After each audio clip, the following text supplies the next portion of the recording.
हमारी बर्बादी पे मुस्कुराओ ना चमन वालों, हमारी बर्बादी पे मुस्कुराओ ना चमन वालों, गुजरली एक दिन तुम्हारे सर से भी कयामत।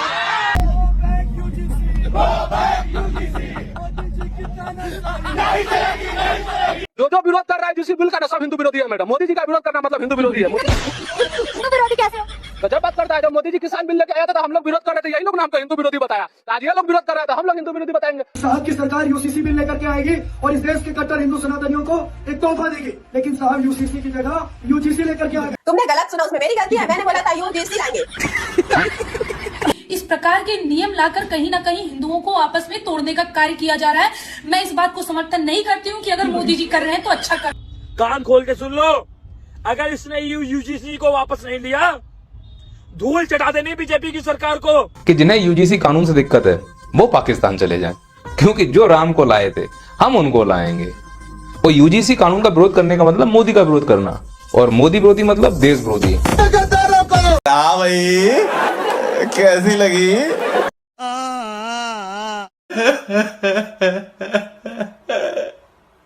बताओ 26 जनवरी क्यों मनाई जाती है? उस दिन मोदी जी की शादी हुई थी।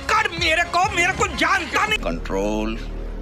बात यह है कि हमको राधा कृष्ण जी से बहुत प्रेम था।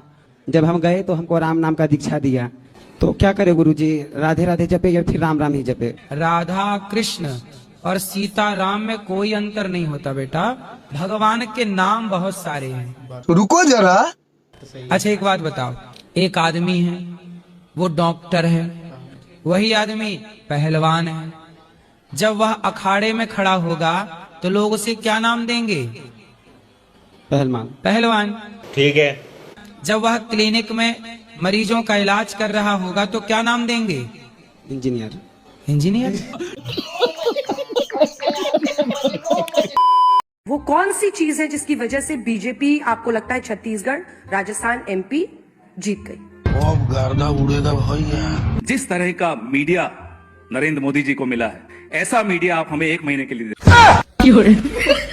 चुनाव आप हारे कि सारा का सारा दोष आप मीडिया पे मर दें। पहली बार आप प्रधानमंत्री से कब मिले थे और क्या आजकल जेनजी भाषा यूज करती है sir? BFF, best friend forever, तो कैसे आप लोग? काफी लोग कहते हैं कि आप और मोदी जी एक ही सिक्के के दो पहलू, तो इस जुगलबंदी का राज बताएं। प्रधानमंत्री मोदी को आप दोस्त मानते हैं, बॉस मानते हैं, आप बेस्ट फ्रेंड? और हमारे कल्चर में बॉस और ऐसा सब नहीं होता है, सब साथी होते हैं। आपने कितने कार्यक्रम किए? महिला आरक्षण, प्रधानमंत्री तो सबसे महान मसीहा है महिलाओं के। 3 राज्यों में मुख्यमंत्री बने। अरे अपनी पार्टी में कोई महिला नहीं मिली होंगी, अंजना जी को ही बना देते। यहाँ पर आपको समझ में आएगा कि ऊपर से पानी पड़ रहा है, डेड बॉडी पर जा रहा है, जो डेड बॉडी सड़ चुकी है, उससे वो पानी जमीन के नीचे जाता है और वो पानी के मूलभूत स्रोतों को पोल्यूटेड करता है। ये पानी कहां तक बहता है? तो ऊपर से पड़ने वाला बारिश का पानी उसके नीचे चलते चलते चलते ये कई किलोमीटर तक जाता है। मीटर नहीं, कई किलोमीटर तक जाता है। तो जापानियों ने इसका रिसर्च किया, हिंदुस्तान में भी करना चाहिए। लेकिन एक सेकंड, धरती के बोझ बारिश तो साल में 1 बार आती है, तो रोज दिन में 24 घंटे में पानी डाल रहा जमीन में, हगने के साथ साथ में वो भी जा रहा, उस पे भी करा ले जाहिल।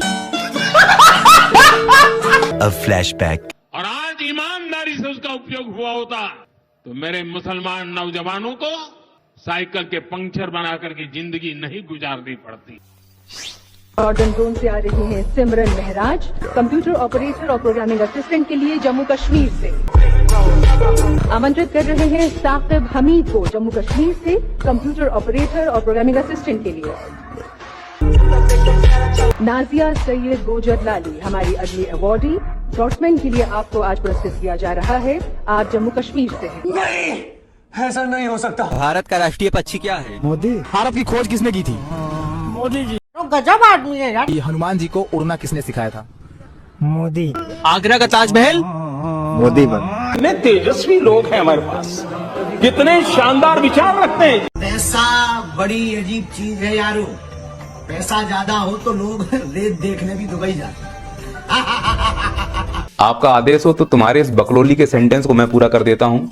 रेत देखने ही नहीं जाते, बल्कि वही लोग जो दिन भर एसी में बैठकर मुसलमानों को गाली देते हैं, फिर दुबई जाकर उन्हीं मुसलमानों के साथ फोटो खिंचाते हैं। हम तो टोपी वालों को टेंशन देने आए हैं। हम लोग पार्क में बैठे थे यही बातें कर रहे थे कि अभी हम यहाँ पे जो है मुस्लिम जो है पॉपुलेशन बहुत कम है, आगे चल के कहीं हमारे लिए खतरा ना हो आए, हिंदू खतरे में ना हो जाए। हाँ ये चीज डर होता है कि भाई कम से कम बांग्लादेश वाली स्थिति है ना, क्योंकि हम अपने धर्म को नहीं छोड़ सकते। बांग्लादेश कहाँ है, हिंदुस्तान कहाँ है? और जो लोग इस तरह की बात करते हैं कि बांग्लादेश की स्थिति हिंदुस्तान में न हो जाए, वो मानसिक रूप से जाहिल है।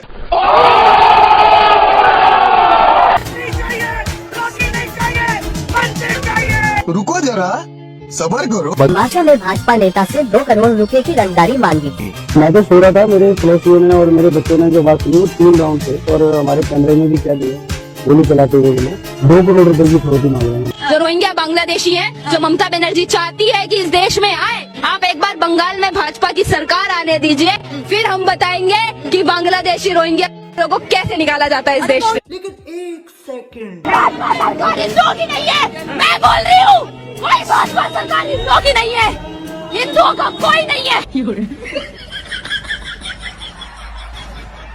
मैं एक बात सारे जवाब दे दे। ठीक है। 100 हिंदुओं के मोहल्ले में एक मुसलमान रह सकता है, पर 10 मुसलमानों में एक हिंदू नहीं रह सकता, रह के दिखा दे। अच्छा। तो सर मैं हर जिले में घुमा हूँ इंडिया के, 18 कंट्रीज में घुमा हूँ, मैंने देखा हुआ है। और आप मेरे साथ केरला चलो, आप मेरे साथ वेस्ट बंगाल चलो, आप मेरे साथ आसाम चलो, हिल जाओगे जनाब। यहाँ चौड़ियों की बात कर रहे हो, वहाँ बात करके दिखाओ। और एक फैक्ट है, ये बहुत कड़वा सच है, जो लोग एक्सेप्ट नहीं करते इस बात को। आप कहाँ थे ज्ञानी बाबा? अभी बता है भाई, अभी बता है। हमारी हिंदू संप्रदाय कॉलोनी है, इसमें हम बाहर के किसी भी समुदाय को नहीं एंट्री करने देंगे। पूरा मामला ये जो हिंदू बस्ती बसी हुई है यहाँ पर, तो हम मुसलमान को नहीं चाहते कि हमारे यहाँ बसे। 100 हिंदुओं के मोहल्ले में एक मुसलमान रह सकता है, पर 10 मुसलमानों में एक हिंदू नहीं रह सकता, रह के दिखा दे। मस्त जोक मारा। कौन है ये लोग? कहाँ से आते हैं? हमारे यहाँ ऐसा ही होता है। तो मांस खाते हैं? मैंने बोला था मांस छोड़ दिया है 3-4 दिन से। 3-4 दिन मतलब यहाँ थोड़ी मिलता मांस, तो यहाँ नहीं मिलता तो यहाँ तो खाओगे नहीं, और घर में वहाँ मिलने लग गया तो खाओगे नहीं, बंद कर देंगे, अब बंद कर दिया। अब मांस नहीं खाना, मांस के बिना रह सकते हैं, ये देख लिया है। देख लिया, अब नहीं खाना। बिल्कुल। लेकिन एक सेकंड, अब शराब नहीं पियोगे? वो तो आपको मैंने बोला था कि मैं सिर्फ दवाई के तौर पे डोज देता हूँ। मोदी जी का पूरा नाम बताओ। दामोदर शास्त्री। भाई मोदी जी भी सुन के बेहोश हो जाएंगे। दामोदर शास्त्री नाम नहीं हो? मैंने गलत बोला? आप गलत बोली। दामोदर, सॉरी, दामोदर शास्त्री जी।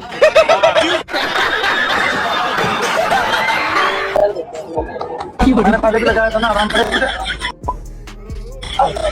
और चलो आगे टाइट हो। अनु पे हाथ लगाइए, इसके पीछे भागती रहे। भाई कुछ भी हो, पर ये रील देश से बाहर नहीं जानी चाहिए। दुनिया ऐसी टेक्नोलॉजी के लिए तैयार ही नहीं है, हम लोग बस सुपर बनने ही वाले, किसी ने चुरा लिया तो। आज के हम कल्चर के युवा हैं, हमें प्रेरणा मिली है मोदी को देखकर। हम जानते हैं कि क्या हो रहा है, कहाँ क्या नहीं हो रहा। जो ना काम कर सके वो इस चीज को बोलते हैं कि हाँ रोजगार नहीं है। मैं कहता हूँ कहाँ रोजगार नहीं है, किसके पास रोजगार नहीं है मुझे बताओ। आप जहाँ चलेंगे वहाँ देखेंगे रोजगार है, करने वालों की कमी है, काम में कमी नहीं है। अभी बता है भाई, अभी बता है। आप क्या करते हैं, क्या करते हैं आप? मैं कुछ भी नहीं करता, लेकिन जो कार्य मिलता है मैं वो कार्य करता हूँ। कुछ तो करते होंगे। मैं कैब चलाता हूँ, कौन सी पढ़ाई लगाता हूँ। कितनी पढ़ाई करी आपने? मैं पढ़ा लिखा नहीं हूँ, बिल्कुल पढ़ा लिखा नहीं। फिर तो आपके लिए सभी जगह रोजगार। ठीक है, जीएसटी तो लगा दिया मोदी सरकार। बिहार में इतना नशा चल रहा है, ड्रग्स चल रहा है, क्या चल रहा है, गांजा चल रहा है, इसको राहुल गांधी का पता नहीं चल रहा है। मेरी बात सुनिए, बिहार में किसकी सरकार है अभी? किसकी सरकार चल रही है? मोदी की। तो सवाल किससे करेंगे? सवाल किससे करेंगे? भी कर सकते हैं हम। सवाल जब सरकार ही उसकी है, फिर तो राहुल गांधी तो फिर बीच में कहां से पड़। कितने तेजस्वी लोग हैं हमारे पास, कितने शानदार विचार रखते हैं। बीजेपी जीते क्यों? क्योंकि उन्होंने बहुत अच्छी अच्छी चीजें करी हैं। जैसे? जैसे कि पहले कश्मीर था वो अपना नहीं था, वो बटा हुआ था, पर नरेंद्र मोदी जी ने भारत का कर दिया। अच्छा। और धारा 376 हटवाई। जब से मोदी जी आए हैं, जो इन्होंने कमाल किया है मतलब देश के लिए। आज हमारा रंजन जी नाम पता है हमारे देश का कहाँ पे, इंटरनेशनल उस पे। हमारे मेरे कजन रहते हैं यूएस में, वो कहते हैं यार तुम कैसे हिंदुस्तानी हो, मतलब यहाँ जय जय हो रही है मोदी की और तुम उसके घर में उसकी टांग खींच रहे हो। वो कह रहे हैं वो हिंदुस्तानी है ही नहीं जो मोदी को गाली दे रहा है। लेकिन एक सेकंड, कि प्रधानमंत्री नरेंद्र मोदी का विरोध या बीजेपी का विरोध देश का विरोध है, हिंदुस्तान का विरोध है? 100%। ये गड़बड़ है बाबा। अगर भारतीय जनता पार्टी, योगी आदित्यनाथ, बीजेपी, मंदिर और मुसलमान, ये 2 चीजें छोड़ दी जाए तो उनके पास चुनाव लड़ने का क्या मुद्दा है? आपको क्या लगता है? अरे भाई, इसको दोनों छोड़ दिया जाए तब तो गड़बड़ हो जाएगा। हाँ, हमारे देश के जो उद्योगपति हैं वो मतलब क्या है, केवल अमीर बने हैं, कुछ किए नहीं है। अगर वो करके अमीर बनते तो आज हमें अमेरिका आंख नहीं दिखा सकता था। हमारे यहाँ के उद्योगपति ना सरकार से मतलब चापलूसी करके अपने हिसाब से काम ले लिया है। सब रेल ले लेते हैं, एयरपोर्ट ले लेते हैं, बिजली घर ले लेते हैं। भाई कुछ कर, कुछ तो कर। हाँ ना, वो हमरा नहीं आता है ना, सब हमको नहीं आता। बिल गेट्स करेगा, माइक्रोसॉफ्ट बनाएगा, सुंदर पिचाई देखेगा, ये टेस्ला उसला वहाँ बनेगा। हमको क्या मतलब, हम कॉपी पेस्ट मारेंगे। एशिया के सबसे ज्यादा अमीर हमारे ये देश में रहते हैं। इन बैलेंस से कोई एमआरआई मशीन नहीं बनता है। कौन सी काम का अमीर कॉपी पेस्ट मार दिया यहाँ पर, जिस वजह से ब्रिक्स देश जो है ना हम लोग के ऊपर बहुत दबाव बनाता है। एक बात याद रखना आप सभी लोग, सरकार हमेशा जनता की बनती है। जनता अगर अंधविश्वासी है तो सरकार अंधविश्वासी होगी। जनता अगर बेवड़ी है तो सरकार बेवड़ी होगी। जनता अगर चोर है तो सरकार चोर होगी। जनता अगर भ्रष्ट है तो सरकार भ्रष्ट होगी। जनता अगर तार्किक और शिक्षित है तो सरकार भी तार्किक और शिक्षित होगी। जनता अगर जन कल्याण करती है, एक दूसरे का सहयोग करेगी, तो सरकारें भी एक दूसरे का सहयोग करेंगी। इसीलिए ऐसी सरकार चुनो जो तुम्हारा कल्याण करे। तो उसके लिए हमें आपस में तालमेल बिठाकर रखना पड़ेगा, लड़ाई बंद करनी पड़ेगी, जात पात से ऊपर उठना पड़ेगा, हिंदू मुस्लिम से ऊपर उठना पड़ेगा, बच्चों को शिक्षा देनी पड़ेगी, जो हमारे युवा हैं उनको तार्किक बनाना पड़ेगा, तब हमारे बच्चों की बुद्धि जगेगी। भारत में लोग राजनीति कर रहे थे, हमारी सरकार, कांग्रेस की सरकार, बीजेपी की सरकार, दुबई का राजा जो था, ये फ्लाइट पकड़े हांगकांग, कहा कि जितनी फैक्ट्री जानी है, जितना ऑफिस चाहिए, हम सेम बिल्डिंग बना के आपको देंगे दुबई में। इतना डेवलप किया दुबई ने, यहाँ की सारी कंपनियां सारी की सारी कहां शिफ्ट हो गई सर, दुबई से। जहां केवल रेगिस्तान होता था, देखते देखते पूरी दुनिया में आगे कौन निकल गया, दुबई। बड़े बड़े कंपनियों की मीटिंग ऑफिस दुबई, कोई भी बड़े बिजनेस डील होगा दुबई। इवन भारत में कोई अमेरिका से कोई भी सामान लिए, दुबई एयरपोर्ट पर पहले जहाज उसको क्या करेगा, उतारेगा, उसके बाद दूसरे जहाज से यहाँ लाएगा। आप बताइए, हम लोग इन्हें अंडमान निकोबार में नहीं बुला सकते थे। दुबई में भी समुद्र का बीच है, किनारा है, यहाँ भी समुद्र है, लेकिन ना हम लोग क्या करेंगे, कांग्रेस बीजेपी। अगर आपको वीडियो पसंद आता है तो लाइक शेयर एंड सब्सक्राइब जरूर करें, और इस वीडियो के बारे में आपका क्या ख्याल है नीचे कमेंट बॉक्स में अपना राय जरूर रखें।